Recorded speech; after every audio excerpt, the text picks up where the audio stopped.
Tem uma regra não oficial do Bitcoin, a regra número 11 das 21 regras do Bitcoin ditas pelo Michael Saylor, que diz o seguinte: os atributos do Bitcoin são uma exclusividade ou são apontados para aqueles que precisam dele. Um pouco disso. A gente dizia que o Bitcoin ele é uma defesa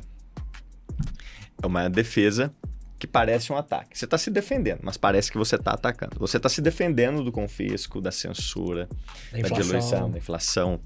Você está se defendendo, só que, no entanto, parece que você está atacando, porque ele performa 60% ao ano em dólar e fica todo mundo apavorado com o que está acontecendo. Então, quando você começa a olhar a velocidade com que as moedas estão sendo diluídas, você começa a ter o verdadeiro referencial de o quanto o seu patrimônio tem que crescer para você preservar o valor. E se o seu patrimônio não está crescendo 14% ao ano em reais, você está ficando mais pobre. Você está sendo confiscado, você está sendo diluído. Olá pessoal, tudo bem? Sejam muito bem-vindos a mais um episódio do Business Talks Podcast. Lembrando que esse episódio é um oferecimento de Kesser, a primeira marca de skincare minimalista do Brasil. Hoje tem a presença de dois grandes amigos. Vamos trazer um assunto que eu sempre quis trazer aqui para o nosso podcast, que é sobre Bitcoin. Então, vou apresentar os nossos convidados e depois passo a palavra para eles. Diego Collin é Head de Estratégia Bitcoin da Melius, uma empresa de cashback listada na Bolsa de Valores brasileira. Foi Head do BIPA Premium, o setor de atendimento ao público de alta renda da BIPA, e fundador e CEO da Node Runners Brasil, uma escola para a formação de indivíduos soberanos. Seja muito bem-vindo, Diego. É um prazer ter você aqui. O prazer é todo meu, Mark. Muito obrigado pelo convite. Vai ser um prazer falar com você e com a sua audiência sobre Bitcoin, sobre as Bitcoin Treasury Companies e tudo o que estamos fazendo. Ótimo. E também tenho aqui uma pessoa muito especial, Gustavo Vaz, sócio e diretor financeiro do Grupo Atrio, empresa de serviços financeiros. Gustavo tem 10 anos no mercado de capitais, grande entusiasta do mercado de criptoativos. Seja muito bem-vindo, Gustavão. Eu que agradeço, isso aqui vai ser uma honra para mim. Pessoal, estou muito animado com esse papo de hoje. Nós vamos falar de Bitcoin e nós vamos falar de Bitcoin Treasury Company.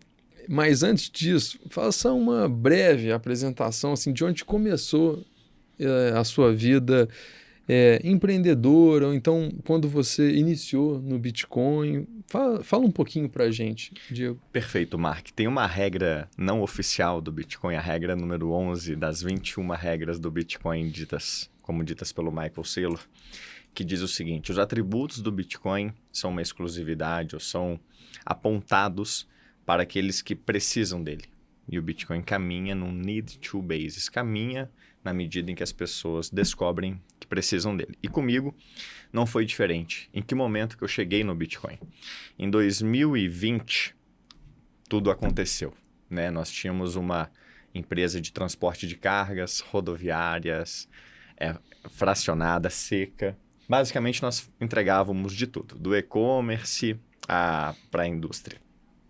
E com a pandemia, nós passamos um susto. Olha, o negócio pode quebrar, né? Se não tem loja recebendo, fábrica trabalhando. Mas aconteceu o contrário do que a gente imaginava, né? Em março, abril, nós estávamos rodando com volume de Black Friday do ano anterior. Nossa. Então o volume duplicou, triplicou por conta do e-commerce. Porque apesar das lojas não estarem recebendo, e as fábricas não estarem trabalhando, o e-commerce explodiu. E paralelo a isso, o meu pai, que era o dono da empresa, adoeceu. Então nós nos vimos numa empresa onde o dono, o fundador, o principal gestor da companhia já não tinha mais condição de tocar como antes, com o volume duplicando, triplicando numa situação de imprevisibilidade que era a pandemia. Surgiu a oportunidade de vendermos o negócio. E cogitamos pela primeira vez na vida a venda desse negócio e, de fato, levamos a cabo isso. Em junho de 2020, vendemos a nossa transportadora, mantivemos os armazéns, mas cedemos toda a carteira de clientes, toda a base de funcionários, todo o negócio operacional mesmo, e ficamos presos em casa. Tanto para cuidar da saúde do nosso pai, do meu pai, quanto para decidir o que faríamos em seguida. E foi aí que eu comecei a cogitar ir para o mercado financeiro. Porque o meu coração já estava indo para lá, desde 2015, ali, muito por influência de amigos da faculdade, eu começava a investir. Comecei a tomar gosto, comecei a cuidar do patrimônio da família, amigos.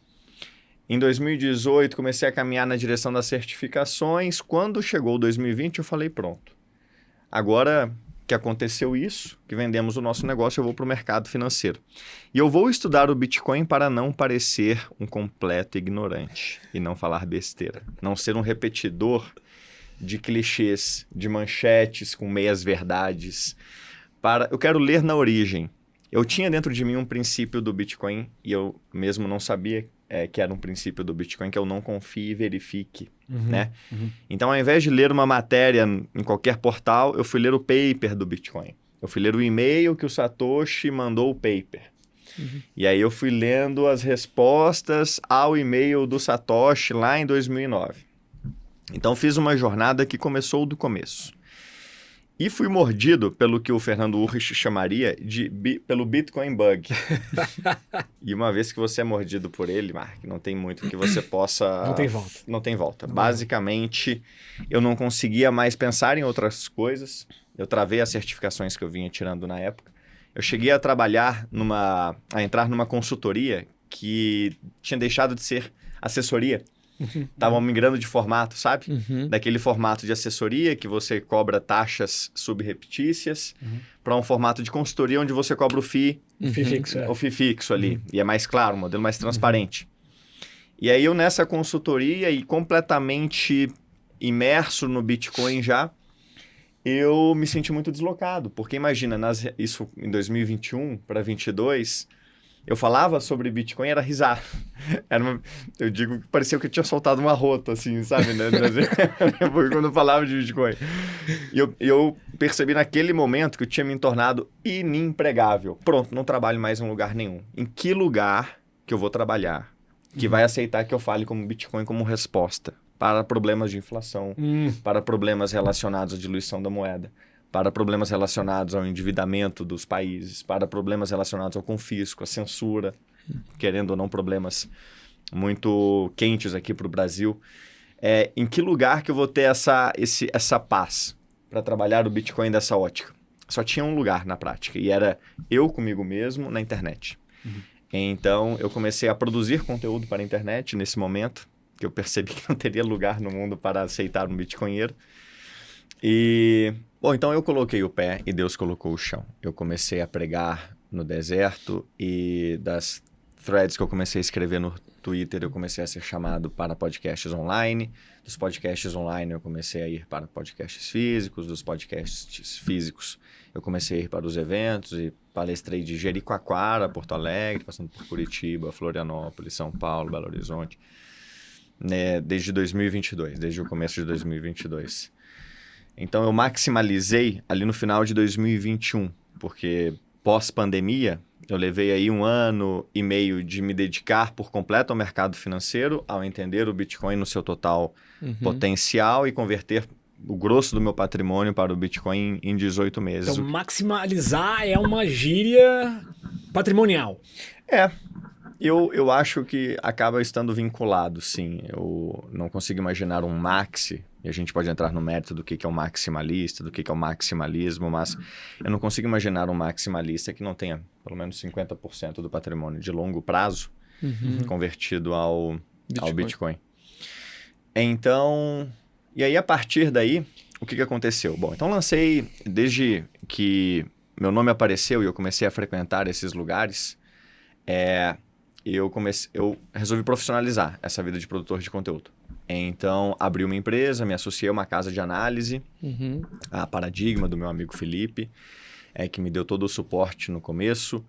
E lançamos 3 turmas, 2 delas relacionadas a como você acessar a camada de pagamentos do Bitcoin, como transformar o Bitcoin em moeda para o dia a dia, como acessar o Pix do Bitcoin, né? Fazer transações com Bitcoin, mas ainda assim rápidas como o Pix, tão baratas quanto, mas muito mais privadas, sem você perder as suas chaves, as chaves dos seus Bitcoins. E uma das turmas relacionadas a como guardar os seus Bitcoins de forma profissional. E os cursos ainda continuam? Continuam, Se curiosamente, alguém quiser- continuam lá no portal da Paradigma, estão lá. Legal. E esse terceiro curso relacionado a como guardar bitcoins com qualidade. Considerando a sua sucessão, caso você não esteja mais aqui e ninguém consiga acessar as suas chaves e tudo mais. A sucessão no Bitcoin ainda é um detalhe que não é trivial. Da produção de cursos, o mercado executivo das empresas relacionadas ao Bitcoin começou a explodir. E as corretoras Bitcoin Only, as Bitcoin Treasury Companies começaram a aparecer.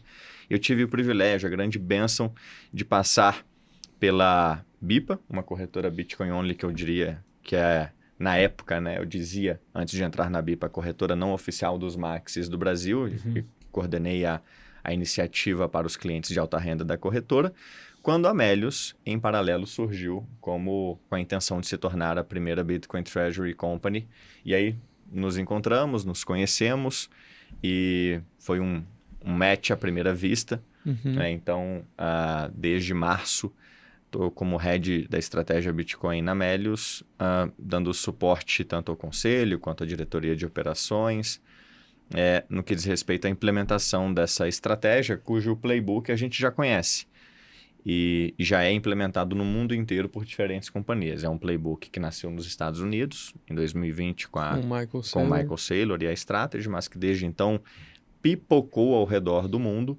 E o que pretendemos fazer no Brasil não é muito diferente do que outras companhias já têm feito há anos, de forma muito bem sucedida lá fora. Então, esse é o resultado curto de como que eu precisei saber do Bitcoin na venda de um negócio, numa situação de vulnerabilidade e incerteza. Isso facilita muito. Quem está numa bolha onde está tudo certo e você está ganhando o jogo e você é um dos vencedores desse jogo, você tem um incentivo muito menor a querer saber sobre o Bitcoin.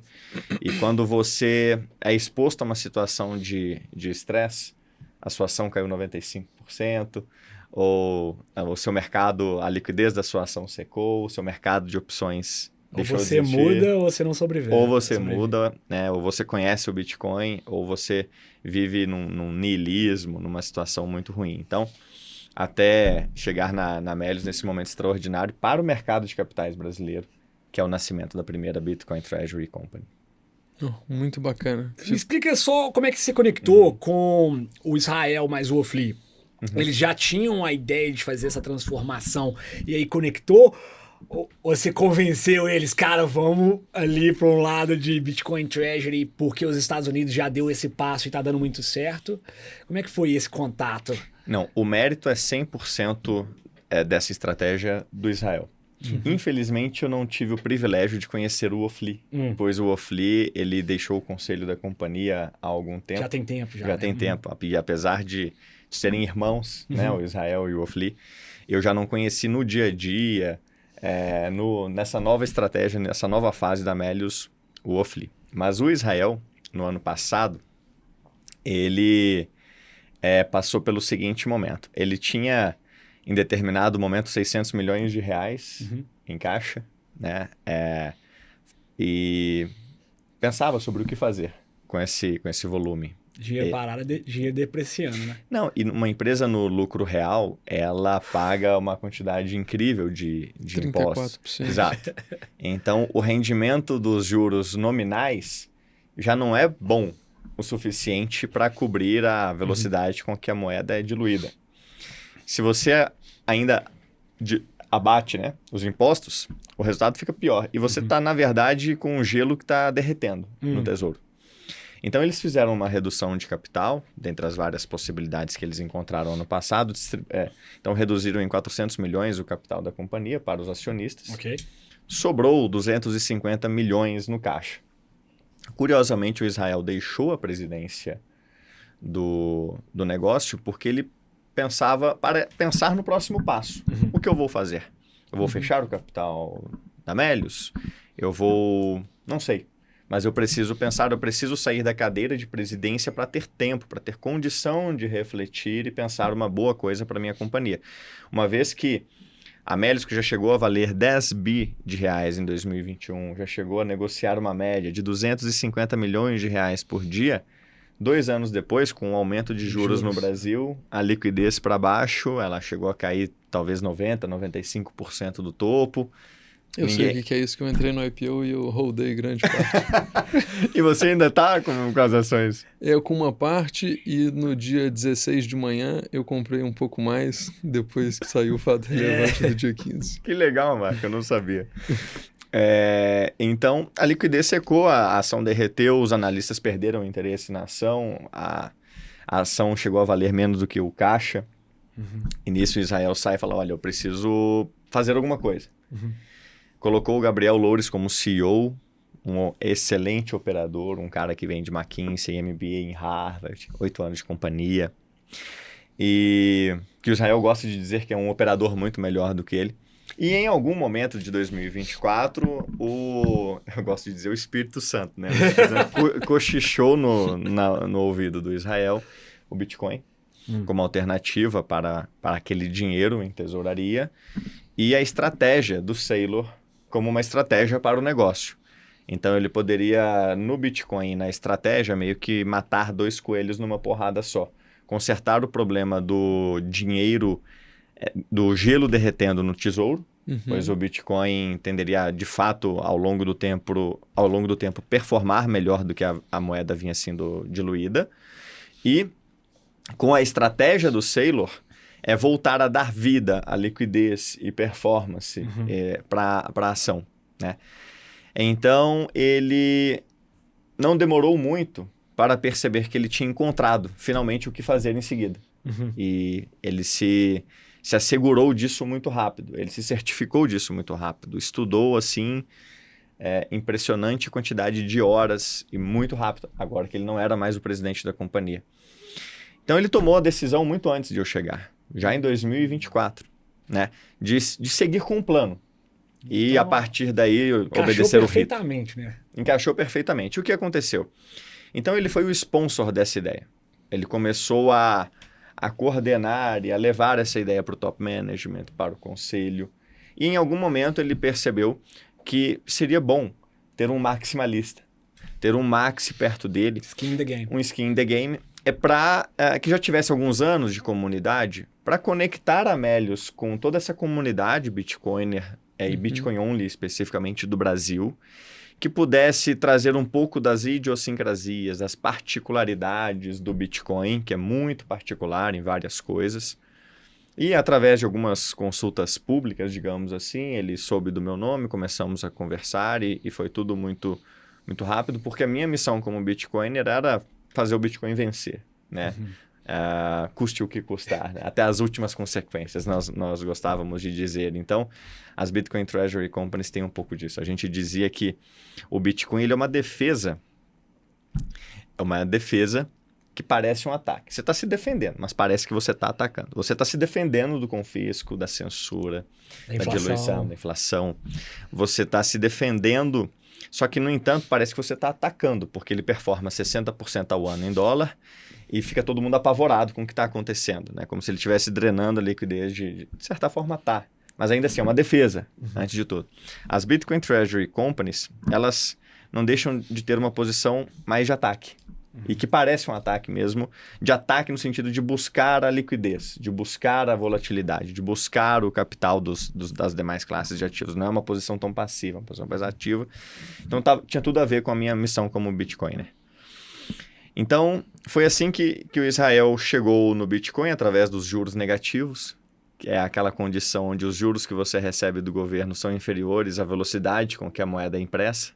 Eu achei muito interessante, vocês falaram em algum podcast que você participou, que o governo brasileiro, em média, a cada 4 anos, né, a cada um mandato, tende a dobrar, né, o M2, né?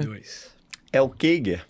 A quantidade de reais em circulação cresce no Brasil, historicamente, desde 1994, a 14% ao ano.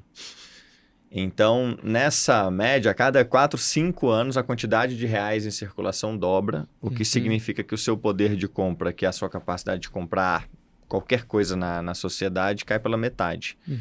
O que é horrível. É o dobro da velocidade de empobrecimento do americano, por exemplo, cuja quantidade de dólares em circulação cresce desde 71, cerca de 7% ao ano, que é exatamente a performance do S&P no período. Então, quando você começa a olhar a velocidade com que as moedas estão sendo diluídas, você começa a ter o verdadeiro referencial de o quanto o seu patrimônio tem que crescer para você preservar o valor.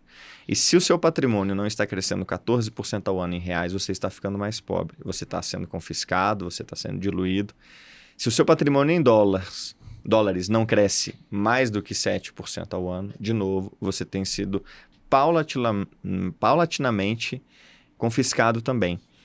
Então, como bater isso de forma sustentável ao longo do tempo? E o Israel enxergou no Bitcoin uma solução para tesouraria de longo prazo, e na estratégia é como Bitcoin Treasury Company, que vai fazer muito mais do que somente entesourar bitcoins, ele enxergou a possibilidade de ter um negócio no padrão Bitcoin capaz de competir com o Bitcoin, potencialmente podendo até ser melhor do que o próprio Bitcoin, sendo uma alternativa, um investimento no padrão Bitcoin, porque ele percebeu que se ele descobriu o Bitcoin, o quão extraordinário o Bitcoin pode ser como poupança, um ativo sem risco de crédito, um ativo sem risco da contraparte, um ativo que não é o passivo de ninguém, Sem risco inflacionário, né? Sem risco inflacionário, um ativo que é imanipulável, global, neutro, apolítico, um ativo que não permite a censura ou o confisco, um ativo com extraordinárias capacidades, como que ele... Beleza, ele entesourou o Bitcoin na companhia, mas qual que é o apelo a alguém que descobriu o Bitcoin querer abrir mão do Bitcoin para investir em qualquer companhia que seja, se o prospecto do Bitcoin, se o futuro do Bitcoin é tão extraordinário quanto parece ser? Como investir num universo que tem dado cada vez mais atenção ao Bitcoin? Para que ir para a economia real se eu posso manter uma propriedade que o valor monetário dele sempre é crescente, uma vez que a moeda fiduciária é sempre inflacionária, né? Exato. E se o Bitcoin tem um CAGR de 60% ao ano em dólar, teve um CAGR assim nos últimos 10 anos, e se você enxergar o futuro dele é muito brilhante também, e a gente não dá nenhum guidance, nem nada, mas se o Bitcoin tem um futuro tão extraordinário e as pessoas podem ter aquilo sem precisar fazer mais nada, somente comprando Bitcoin e segurando, como que as empresas de capital aberto podem competir pelo capital de quem já entendeu o Bitcoin como poupança? E aí, como é que responde essa pergunta? A única coisa melhor do que o Bitcoin é mais Bitcoin. E qualquer companhia que queira servir como investimento num mundo que caminha para o padrão Bitcoin precisa estabelecer uma forma de fazer na acumulação, no acréscimo de Bitcoins por ação, o seu principal objetivo.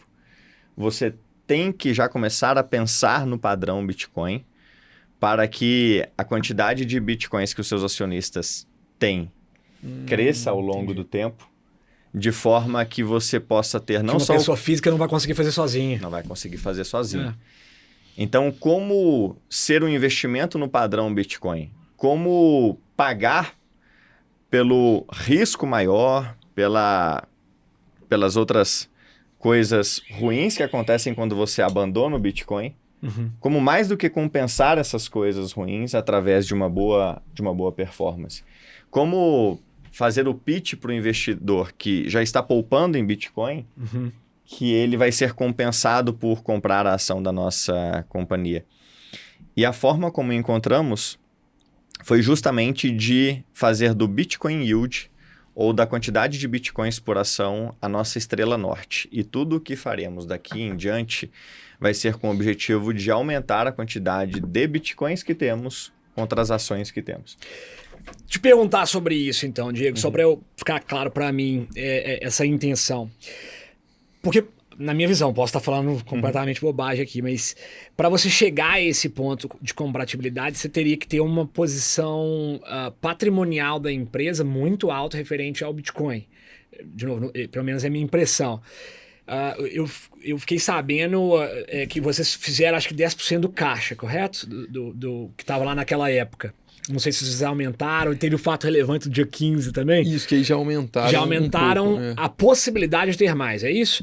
Porque eu imagino que vai ter que momento que vocês vão ter que chegar a 100% ou mais do que, através de alavancagem, mais do que 100% do valor patrimonial da empresa em Bitcoin.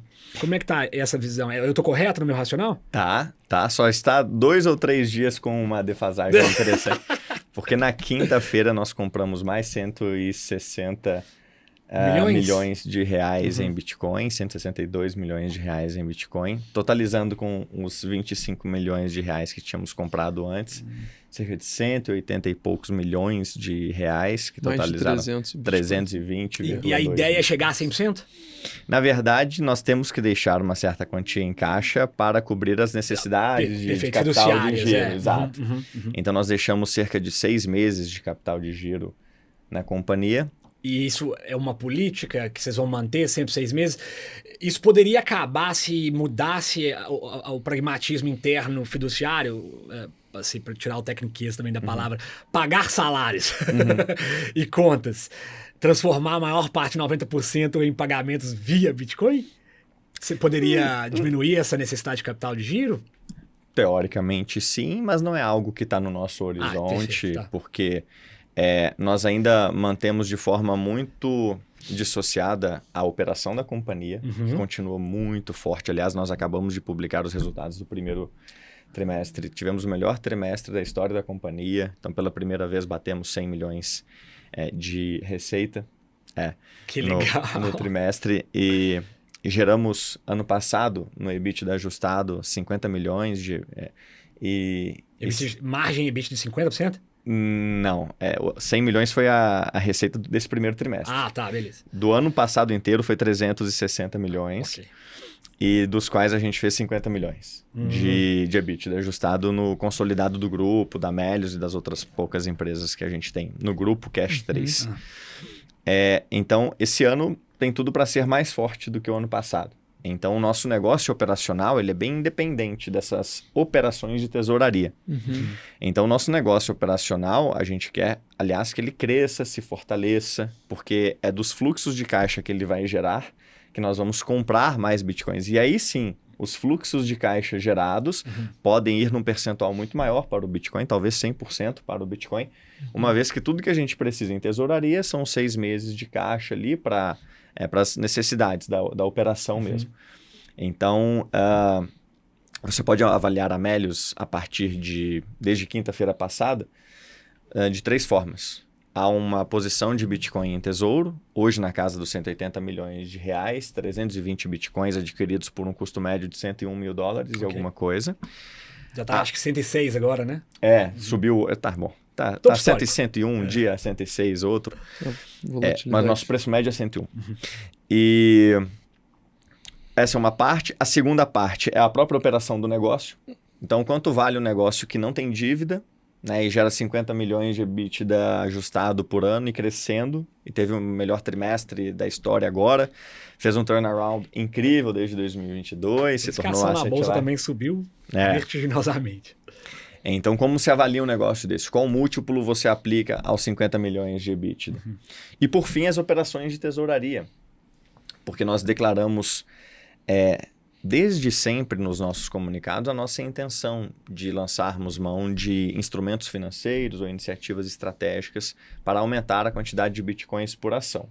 E mais recentemente, ontem, né, do dia que estamos gravando, nós anunciamos a nossa intenção, ainda sem estrutura e sem forma definida, de captarmos entre dívida conversível e oferta de ações primárias cerca de 150 milhões de reais. Tem prazo para essa captação? Ainda não abriram? Ainda não abrimos muitos detalhes em relação a prazo, ou termos ou estrutura, mas verbalizamos esse volume, a finalidade, né? A finalidade é naturalmente aumentar a quantidade de bitcoins por ação. Os meios podem ser, a gente abriu que podem ser ações, serão a emissão, né, a distribuição de ações ordinárias, primárias, ou a emissão de dívidas conversíveis ou não. Debênture conversível. Debêntures conversíveis aqui no Brasil. Então, mas sem estrutura e forma definida, é uma intenção. Anunciamos o BTG como nosso banco nos assessorando, nos ajudando. E essas operações de tesouraria, cuja intenção nós anunciamos, né, mas que podem ainda não ocorrer, não é nada garantido ainda, vai depender de situações de mercado, de uma deliberação da companhia. Mas toda essa intenção, você pode colocar essas operações dentro dessa caixa chamada operações de tesouraria, que tem como objetivo adicionar a quantidade de bitcoins por ação, aumentar a quantidade de bitcoins por ação. Então, hoje temos 320,2 bitcoins, 87 milhões de ações. Você divide um pelo outro. Esse número tem que crescer. E são as operações de tesouraria que podem ajudar a fazer isso, de várias formas. E aí, essa divisão de tesouraria, ela vai ter o seu próprio valuation, porque ela vai ter uma capacidade tal de adicionar X bitcoins por ação por ano. E isso tem um preço em reais. Isso tem um valor em reais. Então, qual que é o valor dessa divisão de tesouraria de forma isolada? Então, se você somar a capacidade das operações de tesouraria ou do nosso time Bitcoin na Melius de adicionar bitcoins por ação através de operações no mercado aberto, o nosso caixa em Bitcoin e a nossa operação de varejo, que vem de 5 bi por ano em reais, né? 3 a cada 100 reais no Brasil é vendido através da Melius, você tem um valuation total da companhia. Agora uma pergunta já específica, não sei se pode abrir ou não. Eu não sei exatamente como que o Michael Saylor está fazendo, se é exclusivamente guardando através de cold wallets, né? Carteiras frias, ou se é através de ETFs. Como que vocês estão pensando em investir? Se é primariamente num estilo, como que vai ser? Como o Saylor. O Saylor não guarda nem em cold wallets como vocês a conhecem. O Saylor não usa Trezors, Ledgers, Cold Cards. Eu tenho medo desses não é o mesmo universo. É uma coisa que eu tenho aprendido muito também, né? E eu vou explicar para vocês. E o Saylor também não... descentralizado? Exato. Né? Vamos chegar lá. E o Saylor também não usa ETFs. Até onde sabemos, não usa ETFs. Nem nós usaremos ETFs, nem temos nenhuma intenção de usar ETFs. Então, como é o jeito mais tradicional e que nós entendemos também como o mais seguro, mais apropriado para você guardar grandes quantias de Bitcoin? Não é da mesma forma como você guarda Bitcoins na pessoa física. São dois universos distintos, Mark e Gustavo. Eu faço um paralelo que é o seguinte: sabe aquela coisa que as leis de Newton funcionam para essa nossa realidade? Agora, se você for suficientemente pequeno lá no universo quântico, as leis de Newton param de funcionar, é outro conjunto de regras. E da mesma forma, se você for numa escala suficientemente grande do universo, há leis que a gente não entende, né? A gente não entende como que o universo está se movendo, expandindo. Então, a depender da escala em que você está, as leis são outras, né? Isso é verdade na custódia de Bitcoins também. Então, para você que guarda Bitcoins, aliás, como eu ensinei a guardar no curso, né? Com múltiplas chaves, com múltiplas pessoas, com alguns terceiros envolvidos para facilidade, segurança. Não é exatamente assim que você vai guardar Bitcoins. Não é um time na Melius que vai ter cada um uma chave. É até bom avisar isso. Exatamente. Eu gosto de brincar, né? Aos interessados aí de plantão, nós não carregamos as chaves. Não tá comigo. Nós não carregamos as chaves conosco. Mas guardamos em institucionais de classe global, os melhores do mundo, aqueles acessados pelos próprios ETFs, aqueles usados pelo Saylor, que eles, sim, possuem estruturas que é razoável supor, sem entrar em muito detalhe, possuem múltiplas chaves cuidando dos nossos bitcoins, chaves espalhadas em diferentes lugares dos Estados Unidos e do mundo, em instalações muitas vezes não conhecidas nem por todo mundo da própria empresa. Tipo bunkers cabulosos. Algumas são... Esse é um mercado de custódia que eu não conheci. Isso é sensacional. É interessantíssimo. JP Morgan não é banco só, né? Virou custodiante Aqueles digital. Filmes de Suíça, né? Bancos subterrâneos. Aliás, tem um documentário de uma empresa que a gente não usa porque ela ainda é pro varejo. Pro varejo de alta renda, vai. Chama Chapo. Ou Zapo. enfim. Eu cheguei a ter uma carteira Chapo na pandemia. A Chapo, ela tem famosamente um documentário na HBO, salvo engano, agora não sei se é HBO ou Netflix, onde mostra a estrutura dela num bunker militar suíço descomissionado que ela adaptou para a guarda dos bitcoins. E aí os guardas lá protegem e tal. Então, as companhias custodiantes, elas possuem essas estruturas de military grade security, que são muitas vezes desconhecidas pelo grosso da companhia, poucas pessoas sabem onde são, e que possuem instalações com todo tipo de certificação de segurança. Ou seja, ela é certificada de que os facilities, né, a estrutura, são seguras. Ela é certificada de que os processos de acesso são seguros. E você tem processos em place para garantir que pessoas não autorizadas acessarão. Não hackeável. O sistema ele é certificado para garantir, né, que a tecnologia, o código ali que rege aquela operação é seguro. Então, existem existem certificações que vão desde o software até os processos, até as facilities. São como se fossem 3 camadas de certificações de segurança que não são novas para o Bitcoin, mas o Bitcoin se beneficia de certificações que já existiam para a guarda de grandes valores em grandes bancos, para a guarda de ativos militares ultra-secretos. Então, as companhias custodiantes de Bitcoin aprenderam muito ao longo do tempo a utilizar o que tinha de melhor para guardar coisas tão valiosas quanto no passado. Mas automaticamente me remete, igual você falou Suíça, eu penso Estados Unidos, existe essa capacidade aqui no Brasil ou tem que olhar para fora? As companhias hoje são todas gringas. Não existem algumas, não vou citar nomes assim, mas algumas instituições aqui no Brasil começam a olhar para esse negócio com mais atenção. Mas o que nós usamos hoje são todos. Mas tem até um ponto que o país tem que ser um pouco mais na linha do liberalismo para a gente se sentir seguro, né? Mas para eu resumir de uma forma fácil, de certa forma facilitar a Cash 3 aqui, é tão complexo tudo isso que para o indivíduo ficou muito interessante investir em refinarias de Bitcoin como a Cash 3, né? E a MicroStrategy. Porque pensando na complexidade, esse pendrive, posso esquecer a senha, pode ser roubado, posso esquecer onde eu guardei. Tem gente procurando em lixão pendrive até hoje, né? Tem o outro que ontem fez o aniversário da pizza, né? O cara da pizza. O cara da pizza, a pizza mais cara do mundo.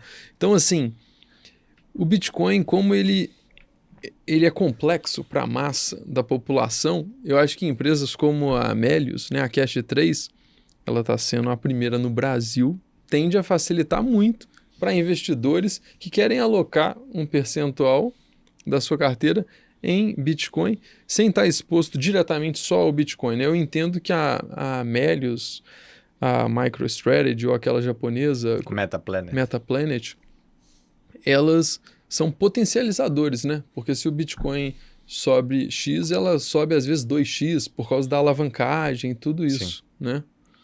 De certa forma, você, se tiver Bitcoin e Bitcoin Treasury Companies no portfólio, pense que poupando em Bitcoin e investindo em Bitcoin Treasury Companies, de certa forma você está 100% investido na mesma tese, de que o Bitcoin vai dar certo, tem um futuro brilhante e você não só poupa num ativo extraordinário como o Bitcoin, como investe em algo que, apesar de te fazer perder a custódia e te expor a mais riscos, mais do que te compensa performando, inclusive. O risco é compensatório. O risco é compensatório. Você colocou, acho que é uma coisa para quem é do mercado e o cliente vem perguntar sobre investimentos e tudo mais, eles costumam fazer comparações e uma maneira que a gente lida com essas comparações é fazendo alusões a objetivos, né? Que, por exemplo, a pessoa às vezes ela compara entre renda fixa e ações. Você fala, cara, não pode fazer esse tipo de comparação. Você está comparando maçã com carro, né, uma Ferrari.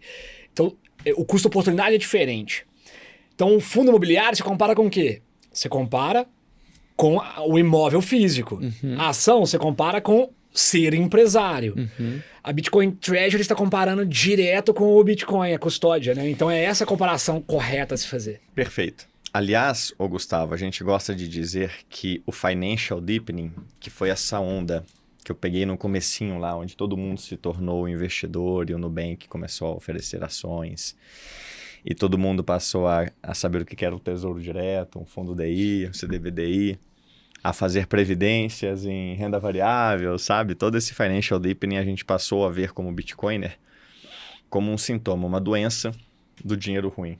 Uma coisa que não é desejável você empurrar toda uma civilização a ter que ou emprestar ou investir e no processo pagar taxas diversas para custodiantes, taxas diversas para corretoras, taxas diversas para administradores, taxas diversas para gestoras, para administradores de todo tipo. E ainda imposto no fim do processo.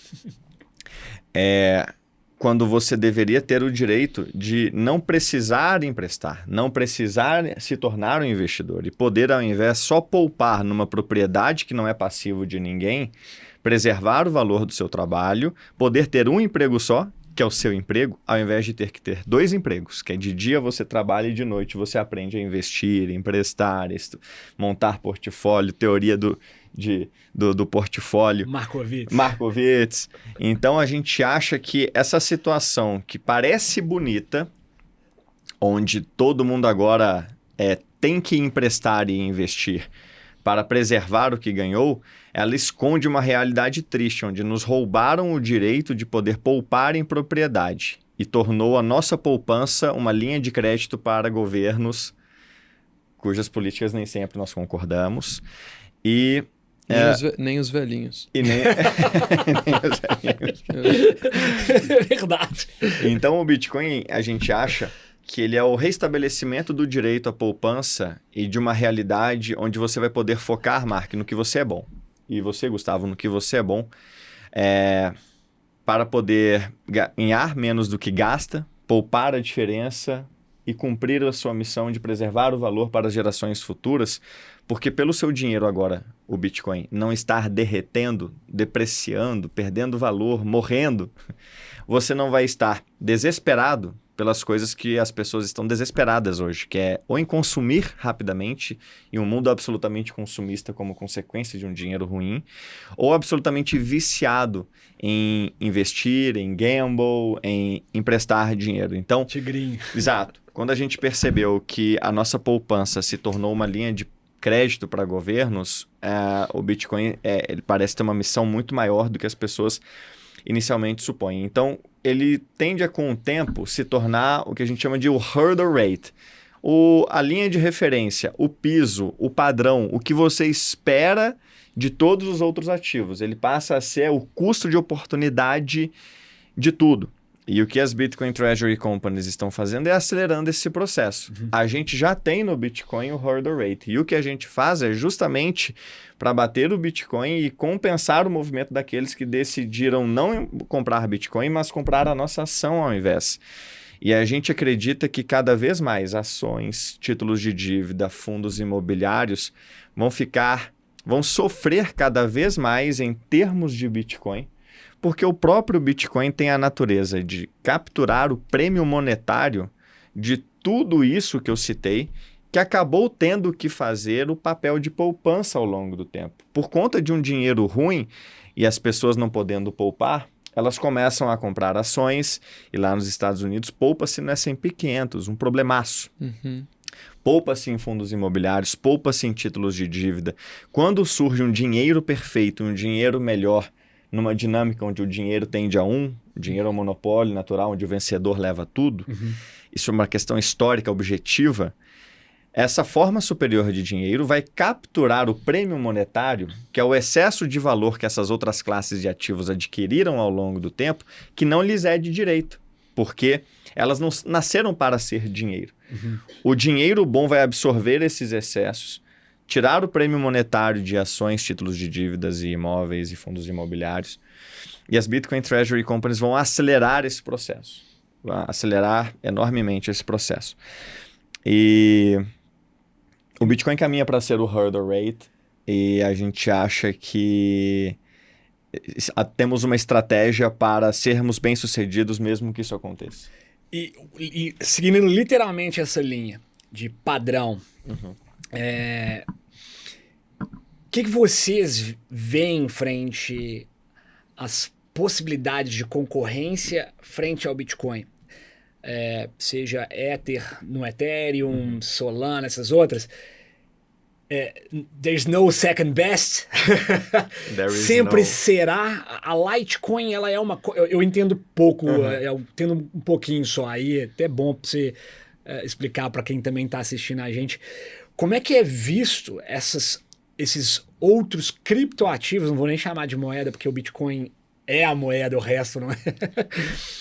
Como é que vocês veem essa competição positiva? Não vai conseguir ganhar espaço, vai ganhar espaço muito limitado. E como é que a Treasury, a company, ela olha para o futuro dessas competições? Perfeito. Esse ponto é maravilhoso e há muita coisa a ser dita a respeito. Eu vou dizer aqueles pedaços de informação que eu acho mais apropriados. O Bitcoin, ele não tem concorrentes como dinheiro e todas as outras criptos concorrem entre si por funções menos importantes do que a de dinheiro. E você está certo, o Bitcoin é a única criptomoeda, porque moeda é uma derivação do que é dinheiro, uma tecnologia do dinheiro. A moeda é uma tecnologia de escalabilidade para o dinheiro e o Bitcoin é a única criptomoeda sob essa ótica. Todas as outras moedas, todos os outros ativos são criptoativos, né? Scams. É uma forma mais honesta de colocar. Mas o Bitcoin, para reforçar um ponto importante, dinheiro tende a dinheiro é um monopólio natural, porque o próprio livre mercado elege um monopólio, elege um vencedor. E o melhor dinheiro vence. Isso é verdade há milênios, e o ouro sempre venceu essas batalhas em diferentes civilizações que nunca triangularam, mas que sempre escolheram o ouro por um próprio processo de livre mercado. Todo mundo ganha se todo mundo usar o mesmo dinheiro. Então, tudo o que você precisa fazer no universo cripto é entender quem tem as melhores condições de se tornar um bom dinheiro. Quem é capaz de melhorar o ouro em tudo o que fez do ouro um bom dinheiro? E a resposta já está clara, não há nenhum tipo de dúvida nesse quesito. Então não acreditamos que há uma segunda melhor, como diria o Saylor, não há segunda melhor. A gente gosta de dizer também que descentralização, Gustavo, não é um espectro, como muito do universo cripto gosta de dizer. Porque os frutos da descentralização, a imutabilidade da blockchain, a incensurabilidade das transações, a inconfiscabilidade dos ativos, a neutralidade da rede, essas coisas não possuem meio. Você não pode ser meio censurável. Um pouquinho censurável. Acho que a gente viveu um pouco disso aqui. Você não pode ser meio confiscável. Eu até consigo confiscar, mas pouco. Isso não existe. Você não consegue ser meio manipulável. Não, até dá para retroagir a blockchain e refazer alguns blocos. E o Bitcoin é o único que... A descentralização é, portanto, binária em termos de resultados. Ou você é manipulável ou você não é. Ou você é confiscável ou você não é. Ou você é censurável ou você não é. E o Bitcoin é o único que é imanipulável, inconfiscável, incensurável, apolítico. Todas as outras blockchains, a começar pela segunda maior em market cap, vamos colocar assim, a Ethereum, possuem características que seriam péssimas. O Ethereum é limitado igual o Bitcoin? Não. Não, né? Inclusive... Tinha uma história que ele era até 9 milhões? História. Ele já mudou a política monetária dele 8 vezes desde 2016. Então, assim, a pergunta certa depende da última alteração. Entendi. E a Ethereum... É muito fácil de comunicar com o Vitalik, né? Assim, eu acho que é meio difícil. Então, o Bitcoin, de fato, assim, não... Aliás, você comentou da Litecoin. Quando eu cheguei no Bitcoin, a narrativa era: Bitcoin é ouro, Litecoin é prata, Ethereum é tech. Essa era a narrativa. Bom, se um desavisado vai montar um portfólio sobre essas narrativas, se isso for verdade, vai ser 60% Ethereum, tech, 30% Bitcoin e 10% Litecoin, prata. Entendi. Você vai ter um pouquinho de Litecoin para transacionar no dia a dia. Quem fez esse portfólio empobreceu enormemente contra o portfólio majoritariamente no Bitcoin. Até porque uma das tecnologias que a gente desenvolveu sobre o Bitcoin, no segundo andar do Bitcoin... Existe também layer? Existe. dinheiro e internet sempre foram construídos em camadas. A própria camada do dinheiro, que costumava ter o ouro lá na base, tinha em seguida os bancos centrais que o custodiavam, em seguida os bancos comerciais, em seguida os cartões de crédito, por cima dos cartões de crédito, os aplicativos, são várias camadas. E o sistema que o Mark usa para te fazer um Pix não é o mesmo sistema que o Banco Central do Brasil usa para mandar dinheiro para fora, ou que não é o mesmo sistema que o Itaú usa para pagar o Santander. Dinheiro sempre foi construído em camadas, e com o Bitcoin não é diferente. Entendi. Nós já temos a segunda, o início de uma terceira camada, e nessa segunda camada do Bitcoin a gente praticamente matou a Litecoin. Então, uma tecnologia do Bitcoin que tornou o Bitcoin apropriado para transações pequenas, rápidas e privadas, matou a narrativa da Litecoin como prata. O que é exatamente o que aconteceu na história. Uma vez que a gente aprendeu a cunhar o ouro em Acabou moeda, a prata. desmonetizamos a prata. Então, o universo cripto como um todo não deixa de ser um repeteco do que já aconteceu na vida real, com ouro e formas piores de dinheiro, onde o ouro eventualmente desmonetizou todas as formas piores de dinheiro e absorveu um mercado como um monopólio que levou tudo. E tecnologias que nós vamos aprender a desenvolver sobre o Bitcoin em camadas vão matando uma por uma as principais narrativas altcoiners. E eu vivi tempo suficiente para ver o Bitcoin absorver o mercado de NFTs da Ethereum. Eu vivi tempo suficiente para ver as stablecoins agora voltando para o Bitcoin. O SDT. As USDTs e tudo mais. Eu vivi tempo suficiente para ver um mercado de leilões se desenvolvendo sobre a blockchain do Bitcoin versus outras. Crédito em Bitcoin também dá para fazer? Ou precisaria usar uma altcoin, alguma coisa do tipo? Não com os contratos inteligentes do Bitcoin hoje. A gente pensa em fazer algumas atualizações do protocolo que podem permitir empréstimos colateralizados com algumas garantias que hoje a gente não consegue fazer. Então, os empréstimos colateralizados em Bitcoin ainda necessitam de alguma coisa fora da blockchain do Bitcoin, algum tipo de confiança, algum tipo de token. E você acha que vai chegar um momento? Porque eu acho que isso já existe em Ethereum. Mas o BTC, você acha que em algum momento chega lá também? Eu acho que eventualmente chega. O motivo pelo qual algumas coisas levam mais tempo para chegar no Bitcoin, e a gente levou alguns anos para pegar, não foi da noite para o dia que a gente matou a Litecoin com a Lightning, esse segundo andar do Bitcoin. Não foi da noite para o dia que a gente sequestrou parte do mercado de NFTs da Ethereum. Não foi da noite para o dia, ou não está sendo da noite para o dia que a gente está... Não vai ser da noite para o dia que a gente vai roubar o mercado de stablecoins da Tron ou da Polygon ou coisa assim.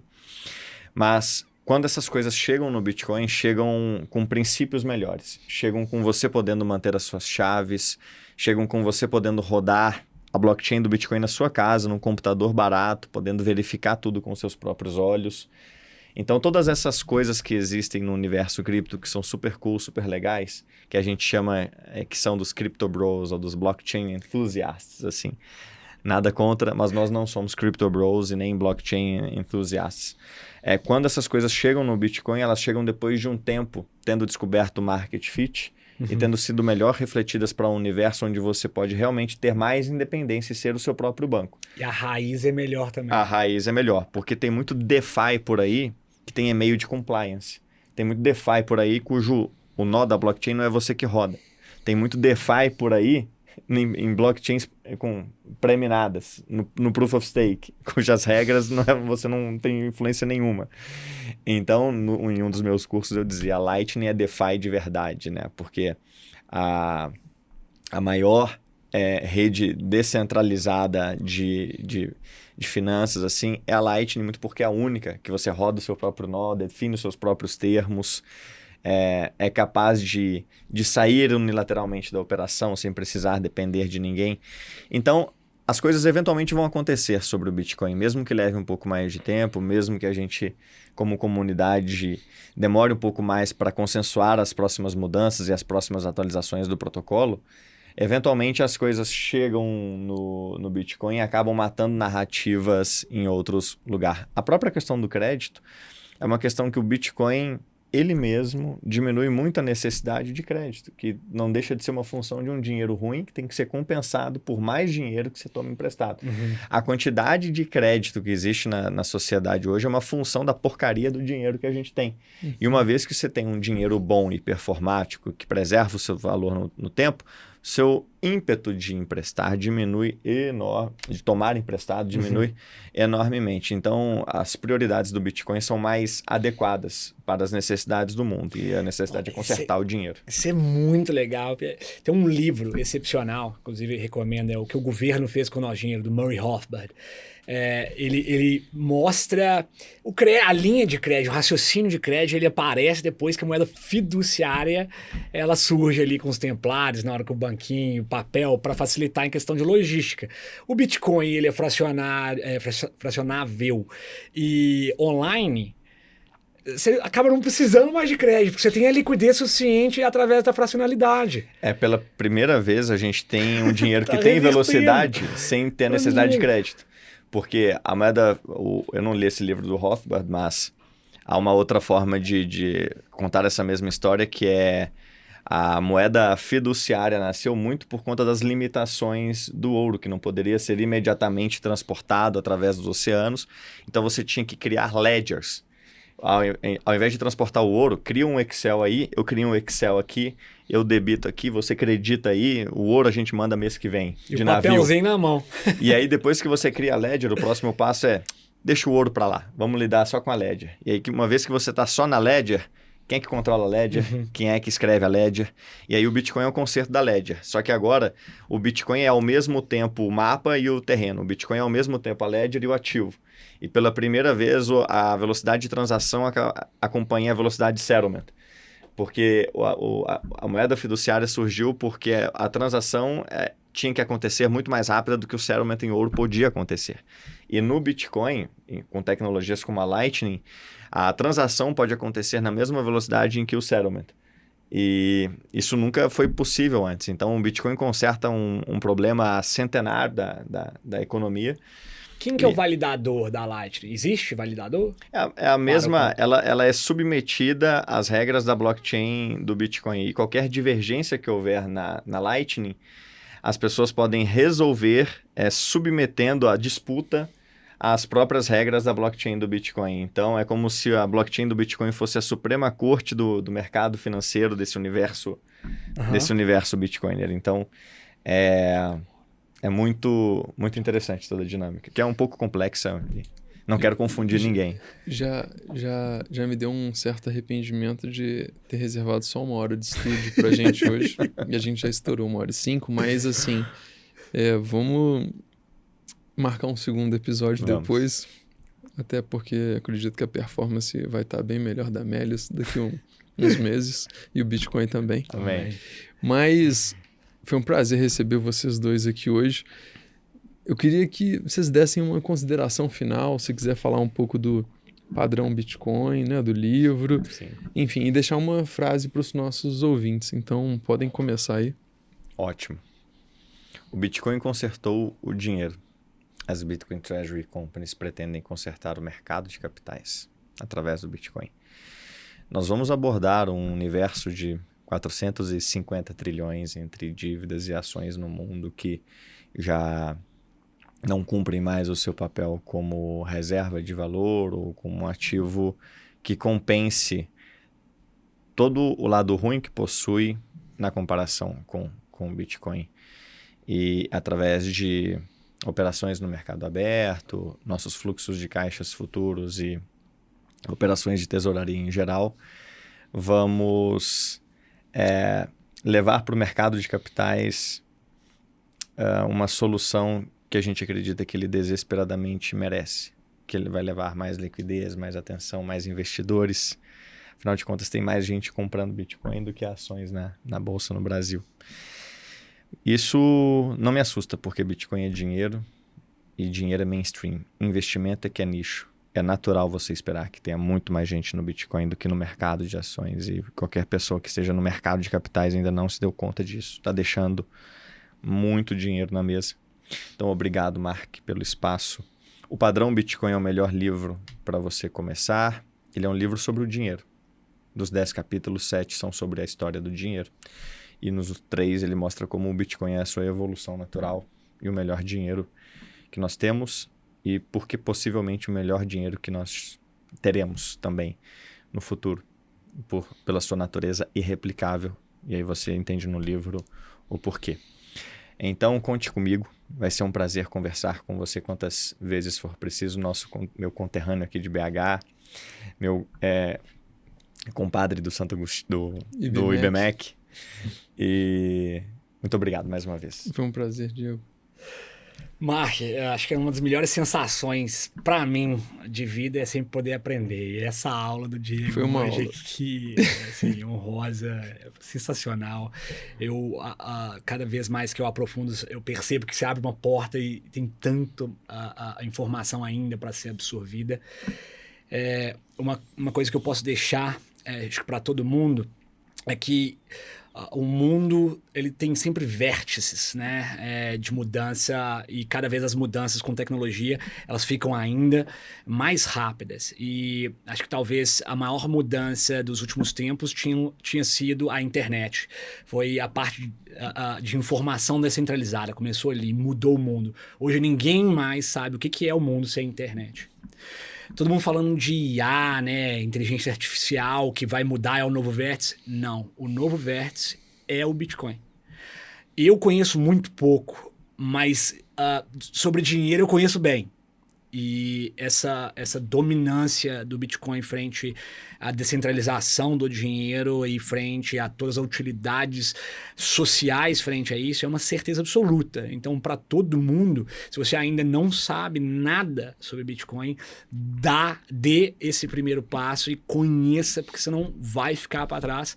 A nova mudança mundial não é o IA. O IA ainda tem muito caminho para percorrer. Eu nem sei se ele é tão descentralizado ainda, tem que entender. O maior vértice depois da internet é o Bitcoin. Então aprenda, corra atrás, não deixe passar, não pense... e aí do mercado, eu entendo aquele preconceito que o mercado tem de investimentos, eu vivo isso na pele todos os dias, que tem ainda um preconceito frente ao ativo de investimento que é o Bitcoin, mas não pense como um ativo de investimento, estude ele, porque ele é a nova mudança monetária do planeta inteiro. E de novo, só tenho a agradecer, isso aqui foi maravilhoso para mim. Obrigado demais, Mark. Foi um prazer gravar com vocês dois e até a próxima, pessoal.